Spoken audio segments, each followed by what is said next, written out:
नमस्कार मंडळी, तुमचं पुन्हा एकदा स्वागत आहे। हा व्लॉग आहे गौरी मातेच्या आगमनाच्या दिवशीचा। तर आता संध्याकाळचे 7 वाजलेत आणि घरात गौराईचं आगमन झालंय। हर हर हर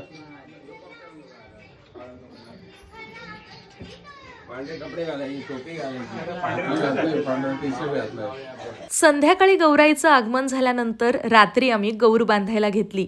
आमच्या गावी ट्रेडिशनल पद्धतीने सुपात गौर बसवली जाते आणि त्याचीच आता इथे तयारी सुरू आहे। 12 वाजेपर्यंत आमची गौर बांधून झाली आणि आता दुसरा दिवस उजाडलाय। आज गौरीचा वंसा आहे आणि आमच्या गावाला देवीसाठी दिवे लावले जातात, सो त्याचीही पद्धत तुम्हाला या व्लॉगमध्ये पाहायला मिळणार आहे। त्यामुळे मी छान अशी नटून थटून तयार झाली आहे। कणकेचा घे, सोन्याचा दे, कणकेचा घे,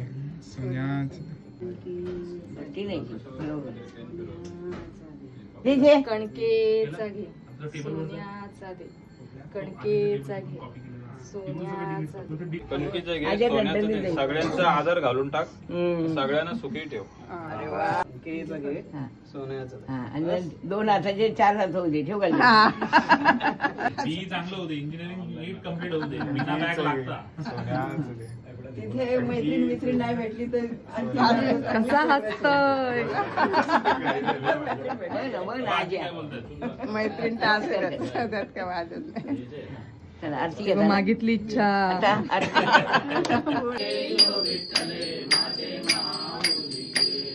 इथे मी आता वंशाची तयारी करतेय, कारण यंदा माझा गौरीचा हा दुसरा वंसा आहे।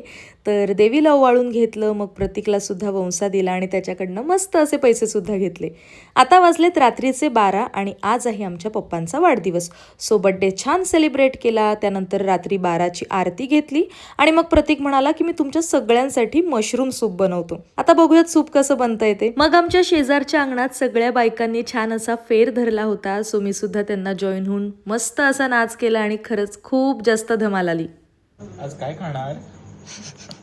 विचार मला काय खाणार? Mushroom soup. मशरूम सूप आज ताटात आहे, ते खाणार।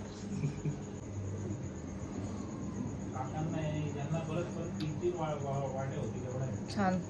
तर आज आहे गौरी आणि गणपती बाप्पाचं विसर्जन आणि आमच्या गावी ना अशाच पारंपरिक पद्धतीने डोक्यावरून नेऊन गौरी आणि गणपती बाप्पाचं वाजत गाजत भजन गात विसर्जन केलं जातं।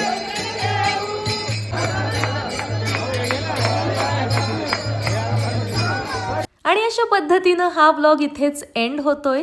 हा व्हिडिओ तुम्हाला कसा वाटला हे कॉमेंटमध्ये नक्की कळवा। आता भेटूयात नेक्स्ट व्हिडिओमध्ये, तोपर्यंत बाय।